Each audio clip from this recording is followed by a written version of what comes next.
Hey everybody, so we're going to cast the Tree of Life design right now. So what that involves is we've taken the wax model of the piece, and we've put it into one of these flasks in here. And so it's inside of there, surrounded in plaster. There's a little hole in the bottom, and the plaster and the wax are put into the kiln. It's melted out. So now there's just a hollow space where the Tree of Life design was. And so what Victoria is going to do is in here, which is called the crucible, she's going to heat this up, and then she's going to melt that silver that's right over there inside of here. And then we're going to put that flask that was in here into this spot here. And then once everything's ready and heated, we're going to release this, which is a centrifuge, and all of that molten metal is going to shoot out this hole right here into the empty form. And so that negative is going to be filled with metal to create the first model of the piece. And then once that's done, we'll end up molding that, and then we'll be able to make multiple by injecting more waxes and then repeating this process over and over again. So I guess we're gonna get started.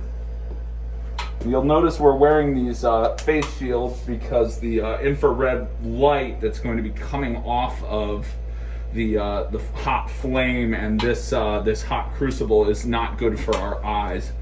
But you can look at it through your screen. You'll be okay. So what Victoria's doing right now is she's making a flame that's going to be hot but also clean. So that's something that's important, is that we don't want to be adding any carbon to the silver that we're melting. Because we want it to be as clean as possible.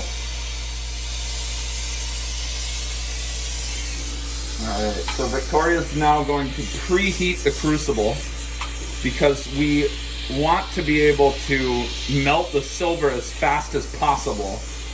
If the crucible's cold, then we're going to have to heat it a lot more. So we're preheating the oven like when you make cookies. So when you put the silver in there, you don't want to have to overheat it, because then that'll end up messing up the silver alloy. So this is a necessary first step. Now once this is heated, Victoria is going to put the silver in there, and as that starts to heat up, and maybe we can get a little closer to it, as that starts to heat up and gets to a certain point, she's going to put this powder that's in this little shaker that we have, and that's a type of flux, which is actually powdered glass. And that glass, if you're familiar with like steel production or anything like that, is going to basically separate any of the carbon and the imperfections and pull it to the top. And then I'm going to end up shaking this in order to get that dirty flux to slough off the surface.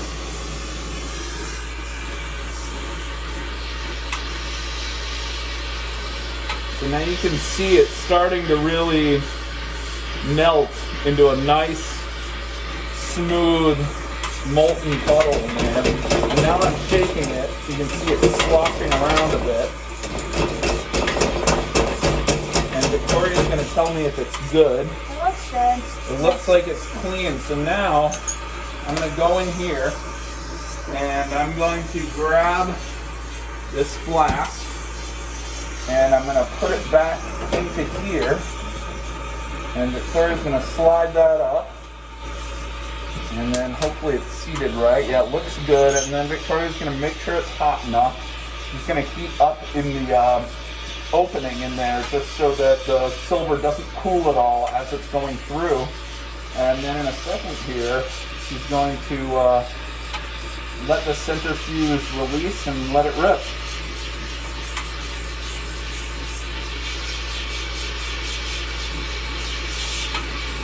All right.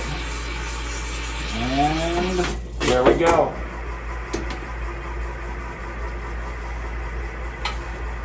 So that's just part of the process of producing the jewelry. Obviously we have to carve the original we have to cast, we have to polish, we have to make multiples, so we have to mold it. So the whole process generally, from a brand new design to the final product, can take up to a month, depending on how long it takes me to design the piece. But generally, once you've created the mold, Victoria will make waxes and take those waxes to the final product after polishing, and generally can do that in less than a week. And sometimes when people order something last minute and we need to get it out, we cast it and polish it in the same day. So now, once this slows down a little bit, Victoria's going to take it out, and then, is this sterling? Yeah.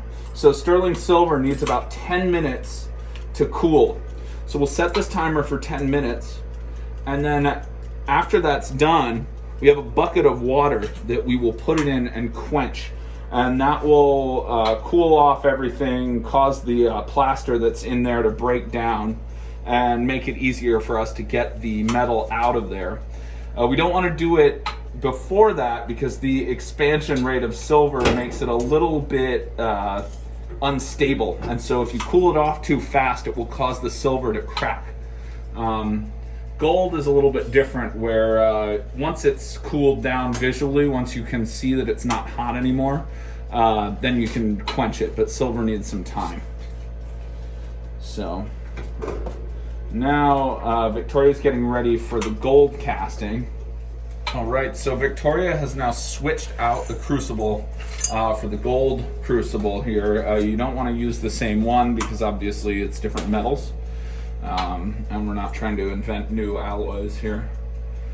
So we're going to go through the same process. We're going to preheat the crucible, and then we'll go on and put the gold flask in there, and then we'll cast that one.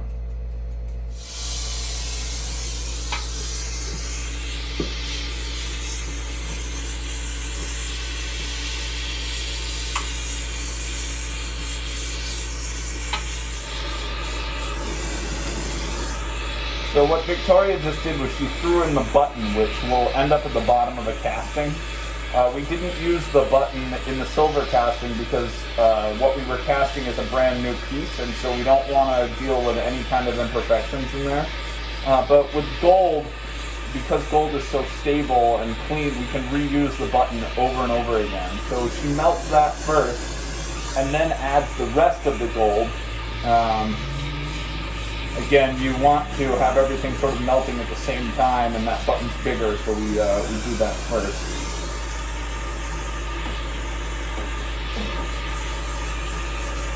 What is it?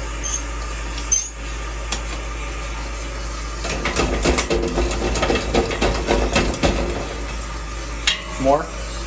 Yeah. Okay. All right.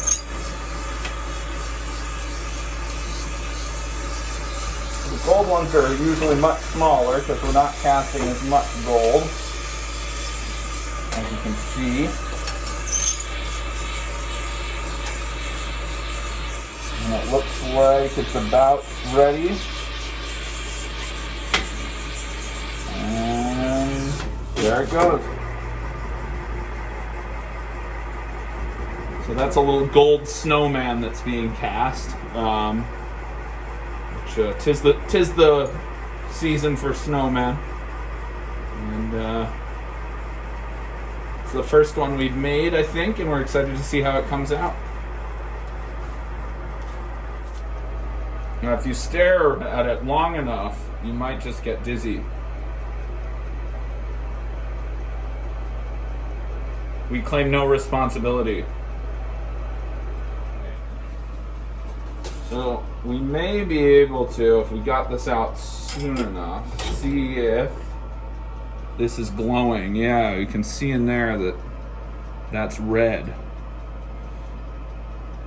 And so again, once that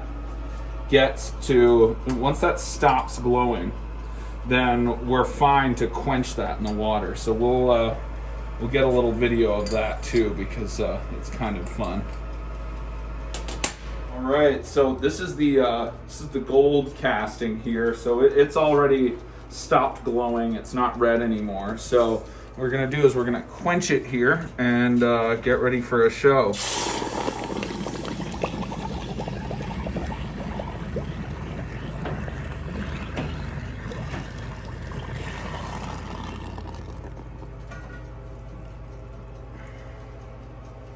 You can see that heat was so intense that it actually just got rid of the whole clump of plaster. So somewhere down in here is our little gold snowman.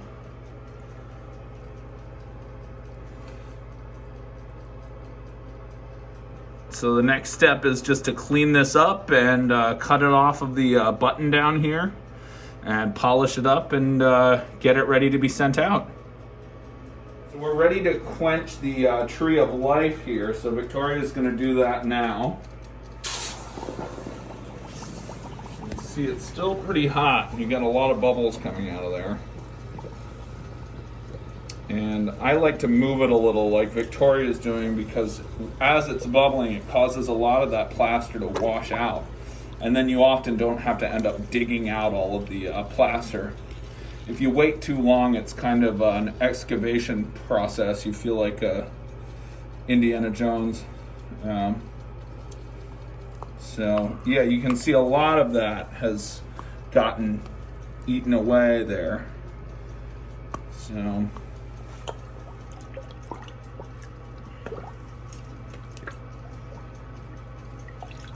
now, often, all it takes is a little push here. You can see I just pushed that through. And then in here, still quite hot, especially the plaster. The silver seems to cool off, but the plaster retains a lot of heat. But as you can see, as I push through here, we've got some branches showing up. And we've got our little leaf bale here. And tiny little leaves. These are going to be carved down and cast in gold. And so there will be little golden leaves in the tree. This design around here is actually going to be cut off. That's just the sprues that we put in there to make sure that this whole design filled. So it's actually just going to be the centerpiece here, which you've seen in some of the photos. But now we'll just clean the rest of this out and see what it looks like.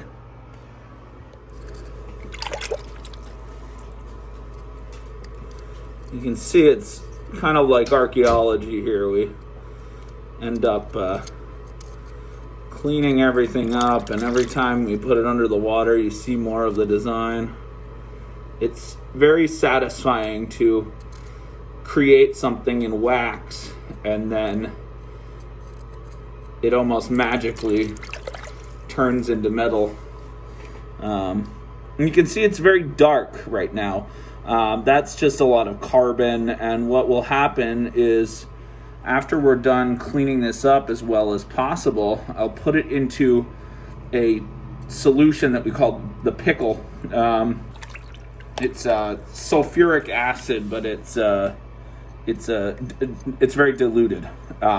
It still will eventually eat through your shirt, so it's something that you don't want to get on your clothes, because 3 times later after washing it, all of a sudden you'll see these little holes in your clothing. So we try to avoid splashing ourselves, but it's not acidic enough to burn you if it just touches your skin. So at this point, I've gotten a lot of the white out of there, a lot of that investment plaster. So I feel good enough that that it's time to put this in the ultrasonic and try to get the rest out of there. I'm just gonna buzz this a little bit here. And I know that sound is terrible on your phone, because the ultrasonic is actually sending out precisely how it sounds, ultrasonic waves, so very very fast sound waves. And so that is vibrating the microphone here that's recording, so it ends up sounding really terrible. So now you can see we've got this design is really showing up a lot more now. And dry it off a little just so we can see here. So there's that tree of life design. And it looks like it came out really well. I'm not seeing any weird pits or imperfections in there. And there's the little heart section of it. Right, and now what we're gonna do is we're gonna put it into the pickle here, which is what I was talking about before. And again, I don't wanna splash it, so usually I'll sort of half cover it up there. And then very quickly, you'll be able to see, even on the back of the tree, that it's starting to get shinier and whiter. If I would get out of the light. And it'll take a few minutes, and basically all that carbon will come off. And then once that's done, we'll start polishing.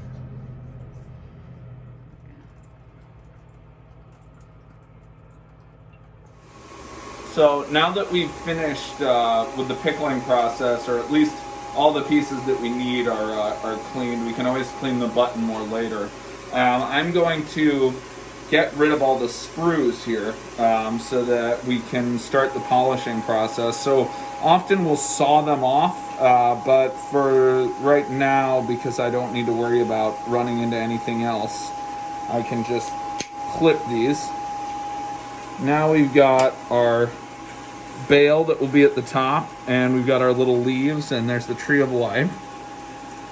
And so then I'm going to go around and I'm going to cut off all of this outside bit here that were other sprues, so that all the metal would fill. And then after that's done, we'll throw it in the needle tumbler, which will clean up all of the hollow and deep areas in there and make them shiny. And then we'll do our final polishing in the polishing room. So now that we've gotten all of the sprues off of there, I'm just going to quickly use a sander, and I'm going to grind these sections here so that they're a little bit more smooth, because I'm going to put this in a needle tumbling machine, which will spin everything around with little steel needles. And I don't want all of these pieces to scratch each other with these sharp pieces. So smoothing those down is important before doing any polishing.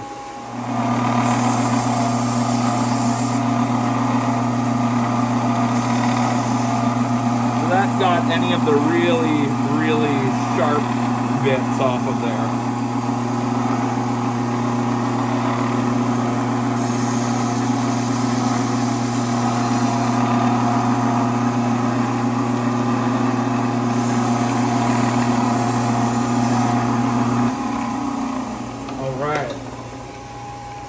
Now we are ready to take these, and you can see here this is just full of little steel needles, and so I'm going to put some water in there and some soap, and the soap just makes it so that the jewelry will spin around in there. It sort of lubricates the whole machine, and we'll throw those in, and then we're going to start this. And there you can see that the piece is spinning around down in there. And it'll come around soon, probably. There we go. And so those tiny little needles are basically are getting into every little tiny nook and cranny to shine it up. And we want to make sure that happens because we don't want the jewelry to have that white appearance to it. All right, I think it's time that we check this out. You can see how much shinier that is. So, it's not quite finished polishing into these deep points, but those parts are actually going to be blackened so that the rest of the piece is going to shine out. So we'll put blackening solution in there and then shine these high points so that you see a contrast.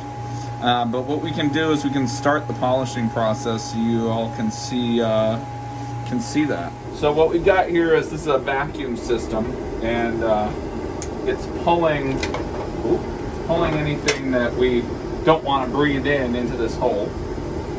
And I'm going to use this wheel here. This is sort of a grinding wheel, and that's going to get these little nubs off of here. So I'll get those as close as I feel comfortable with without grinding away any of the design. And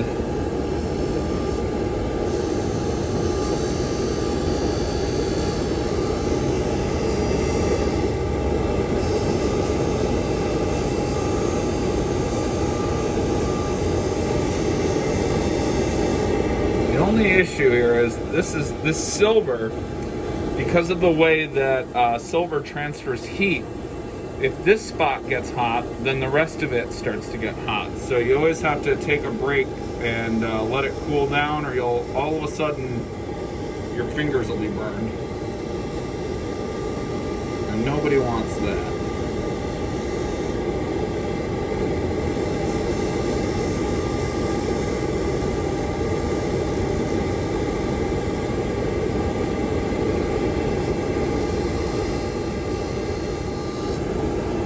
I'm going to put that back there just to let it cool off a little bit because it's getting hot. I'll move on to another part of this.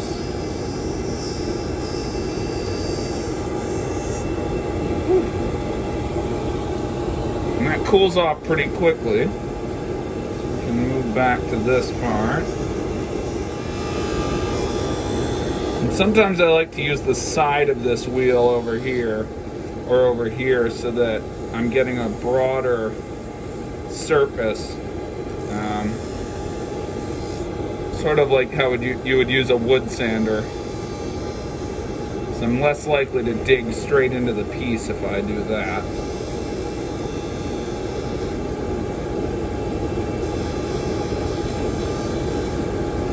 All right, and so now we've got most of those little nubs off of there. I'll do a little more over here.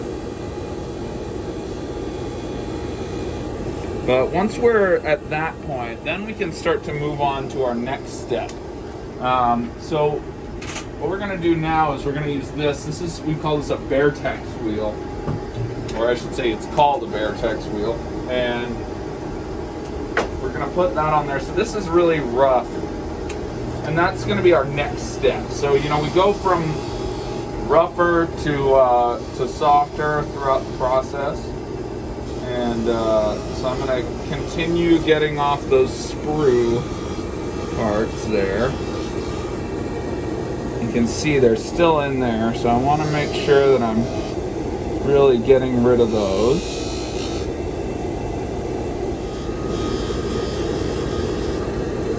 It's getting hot again, so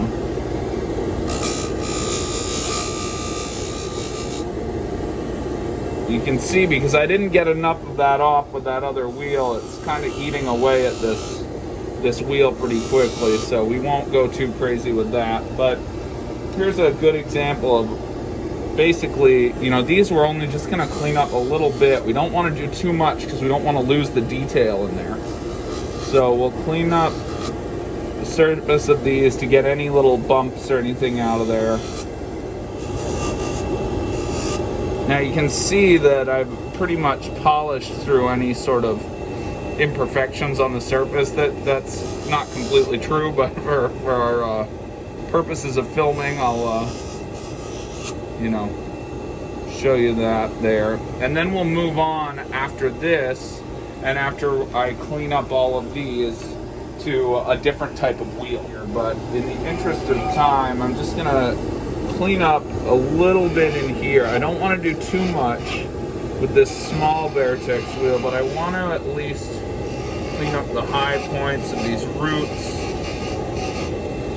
so that we don't have any weird lines on them. Sometimes when you're casting, you end up with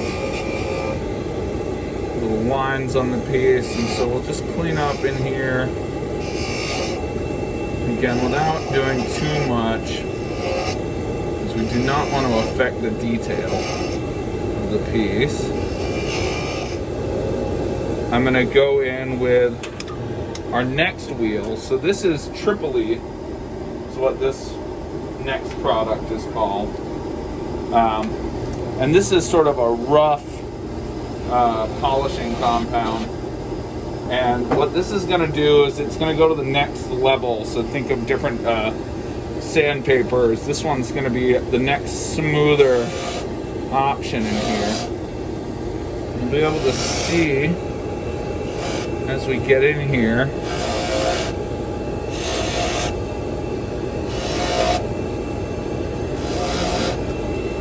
that it's starting to shine things up a lot.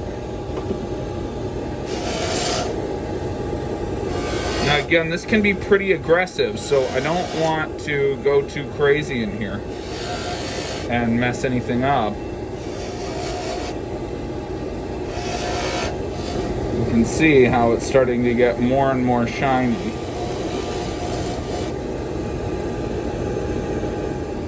Now, for the sake of the illustration of what we're doing, I'm going to move on to the next step just to show you guys.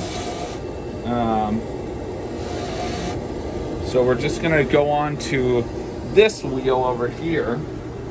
So this one is the rouge, and this is the last step of the polishing. And I'm going to change this wheel out. This wheel's not quite as soft as I would like. So I'm going to use this wheel. It's a little bit looser here. And this will give you a good idea of how the piece is going to start to look. Again, I'm going to have to go back in and really polish this well, but just so you guys can get an idea here.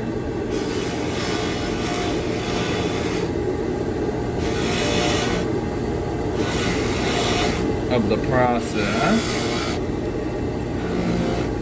So this is the rouge. This is the actual polishing compound. So what we're doing is we're basically charging up this wheel with that. And that's made of different types of like oils and an abrasive, which causes it to actually slightly eat away at the surface of the silver. So now you can see that it's quite a bit shinier than it was when we started. And once it's all cleaned up correctly, it's going to look really nice. Thank you.